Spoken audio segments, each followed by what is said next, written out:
बात करेंगे उन बच्चों के लिए जिन्होंने भी रिसेंटली 12th करा और उन्हें बहुत सारे डाउट्स होंगे कि हम कौन से कोर्स करें, क्या करें, नहीं करें, कौन सी यूनिवर्सिटी लें, क्या करें, समझ में नहीं आ रहा, करियर कैसे बनाए, नहीं बनाए। उन सब चीज़ों के लिए थोड़े से हम सॉल्यूशन लेके आए हैं। आप लोग प्लीज़ इन सब चीज़ों को ध्यान से देखें, उसके बाद फिर हमें बताएं कि आप कौन सा कोर्स चूज़ करना चाहते हैं। चलिए स्टार्ट करते हैं। जिन बच्चों ने भी 12th लिया है, 12th किया है, रिसेंटली पास आउट हो चुके हैं, उन बच्चों को एक चीज़ याद रखना पड़ेगा कि उन्होंने 12th कौन सी स्ट्रीम से करा है। जिस स्ट्रीम से आप 12th करते हो बच्चों, आप उसी स्ट्रीम से आगे करके कॉलेज भी कर सकते हो। और एक चीज़ और याद रखना, आप अगर आपने साइंस स्ट्रीम से किया है तो आप साइंस से आर्ट्स में जा सकते हो, बट कभी भी आर्ट्स से आप दोबारा से आर्ट्स से पढ़े हो, आप चाहो कि मैं आगे चल के BA ना करके BSc कर लूँ, तो ये चीज़ें आपके लिए पॉसिबल नहीं है। तो याद रखना, ऊपर से आप नीचे जा सकते हो लेकिन नीचे से ऊपर वाले कोर्स कम सेलेक्ट नहीं कर सकते हो। चलिए, BA कौन कर सकता है, BCom कौन कर सकता है, BCA कौन कर सकता है, BSc कौन कर सकता है, इन सब चीज़ों पे हम बात करते हैं थोड़ा सा।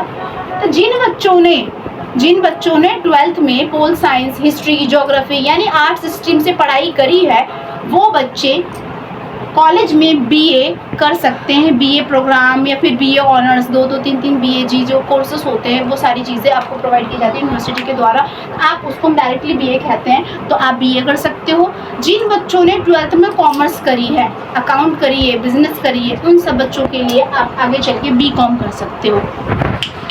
जिन बच्चों ने कंप्यूटर एप्लीकेशंस करना चाहते हो, जो बच्चे, वो सारे BCA कर सकते हैं, और जो साइंस स्ट्रीम से पढ़े हैं वो बच्चे आप BSc कर सकते हैं। आई होप समझ में आ गया होगा कि आपके 12th की स्ट्रीम पे डिपेंड करता है आगे चल के आपको कौन सा कोर्स मिलने वाला है। 12th के बाद क्या करें नहीं करें आपकी स्ट्रीम पे डिपेंड करता है, ये मैंने आपको बता दिया। चलिए अब चलते हैं कौन सी यूनिवर्सिटी आप लोगों के लिए सही रहेगी और कौन सी कॉलेज में आपका एडमिशन आसान तरीके से हो सकता है। जैसे तो इग्नू जो होती है, इग्नू की full form Indira Gandhi university होती है, और SOL जो होती है वो ड्यू के द्वारा बनाया गया है। ड्यू दिल्ली यूनिवर्सिटी होता है। दिल्ली यूनिवर्सिटी ना 3 तरह के कॉलेज प्रोवाइड करवाता है। चलिए मैं थोड़ा सा एक्सप्लेन कर देती हूँ ब्रीफली, छोटी सी।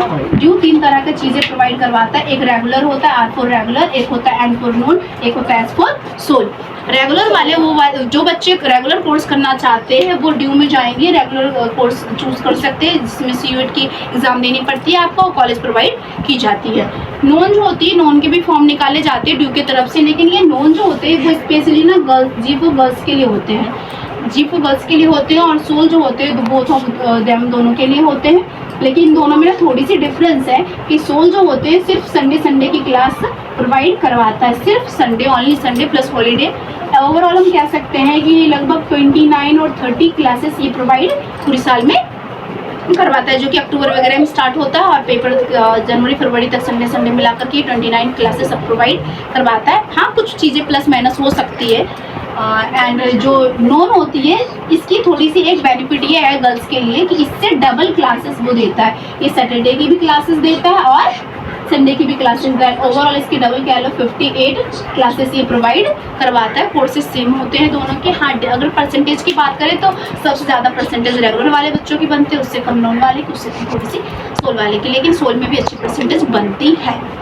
चलिए, इस चीज़ आई होप ये चीज़ें समझ में आ गई होगी दिल्ली वाली चीज़ों के लिए। अब आगे चलते हैं आप लोगों के पॉइंट पे। तो इग्नू की जो डिग्री होती है वो सेंट्रल गवर्नमेंट यूनिवर्सिटी कहलाती है, यानी कि पूरी ओवरऑल इंडिया में, पूरी भारत में सब जगह इसकी ब्रांचेस आपको देखने को मिलेगी, जो कि यहाँ लिखा भी है कि ऑल इंडिया में आपको ब्रांचेस मिलेंगी, चाहे बिहार हो, यूपी हो या फिर राजस्थान हो, कहीं के बच्चे इग्नू के द्वारा यूनिवर्सिटी कॉलेज वगैरह कर सकते हैं इग्नू में। एंड सोल के जो होते हैं ना, सोल की कंडीशंस होती है कि सोल जो होती है दिल्ली यूनिवर्सिटी के द्वारा दिया गया है, और दिल्ली के बच्चों के लिए सबसे ज़्यादा ये चीज़ें हेल्पफुल है, क्योंकि दिल्ली के जो रिसेंटली बच्चे ज़्यादा होते हैं मैक्सिमम, वो सोल से ही कॉलेज करते हैं, और ये सिर्फ और सिर्फ इसकी जो ब्रांच होती है वो दिल्ली में ही होती है, और स्पेशली ये दिल्ली वाले बच्चों के लिए बेनिफिट देता है। और अदर स्टेट के बच्चों के लिए अगर वो चाहे ड्यू से, तो उसके लिए उसके एड्रेस चेंज करवाने पड़ते हैं, थोड़ी एडमिशन में बहुत ज़्यादा प्रॉब्लम्स आती है, इस रीज़न से दिल्ली वाले के लिए ज़्यादा हेल्पफुल होता है। नेक्स्ट चलते हैं full flexibility plus exam cycle. ये चीज़ आपको देखने को मिलेगी इग्नू में, और ये चीज़ें आपको सोल में भी दिखेगी, बट सोल जो होता है ना, वो सोल ड्यू के रूल्स को ज़्यादा फॉलो करता है, बशर्ते इग्नू जो होती है वो अलग करते हैं, बट सोल वाले ड्यू के रूल्स को फॉलो करते हैं। और 3 पॉइंट मैंने आप लोगों को समझा दिया। चौथा पॉइंट ये आप लोगों के लिए बहुत ही ज़्यादा समझने वाली बात है कि जो बच्चा 12th के बाद सपोज उसको टीचिंग लाइन में जाना है, बीएड करना है, डीएलएड करना है, तो वो सारे बच्चे ना ड्यू की तरफ ना जाएं, क्योंकि ड्यू ना कभी भी डिग्री, डिप्लोमा, डिग्री, सर्टिफिकेट ये सब चीज़ें प्रोवाइड नहीं करवाती। वो बस ना डिग्री जैसे कि बीए, बीकॉम, बीबीए, बीएमएस कुछ ही डिग्रियाँ वो प्रोवाइड करवाती है, वो भी ग्रेजुएशन की। एंड ग्रेजुएशन लेवल की बात कर रहे हैं तो फिर नेक्स्ट क्या है आप लोगों का, हाँ इग्नू जो होती है ना, आपको जैसे डीएलएड सुना होगा आपने, डीएलएड, और फिर जैसे कि बीएड सुना होगा आप लोगों ने, जो बीएड जो टीचिंग विजिंग जाते हैं, जानना चाहते हैं, या फिर बहुत सारे कोर्सेज हैं, डिग्री कोर्सेज है, वो सारी चीज़ें लगभग 200+ कोर्सेज इग्नू प्रोवाइड करवाते हैं, सर्टिफिकेट, डिप्लोमा एक्सेट्रा मिलाकर। तो जो बच्चे ये सब चीज़ें ना करके कुछ सर्टिफिकेट वगैरह का नॉलेज लेना चाहते हैं 12th के बाद, तो आई होप आप कॉलेज में एडमिशन भी ले लो, बीए वगैरह में जो बीए बीकॉम में करना चाहते हैं उसमें एडमिशन ले लो।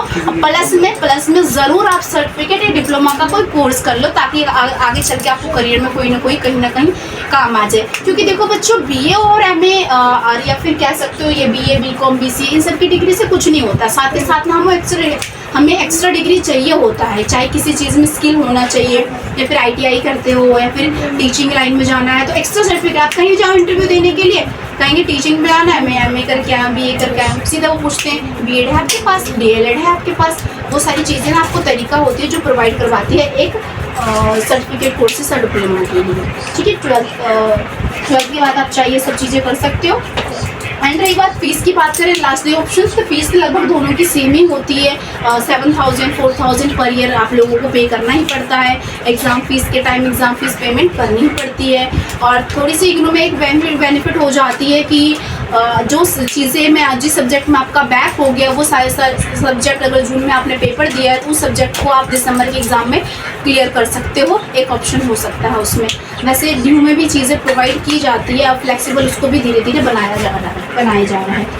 एंड द लास्ट मैं आप लोगों को यही बोलना चाहती हूँ कि both college are best, both college are best, it is your choice what you want to B.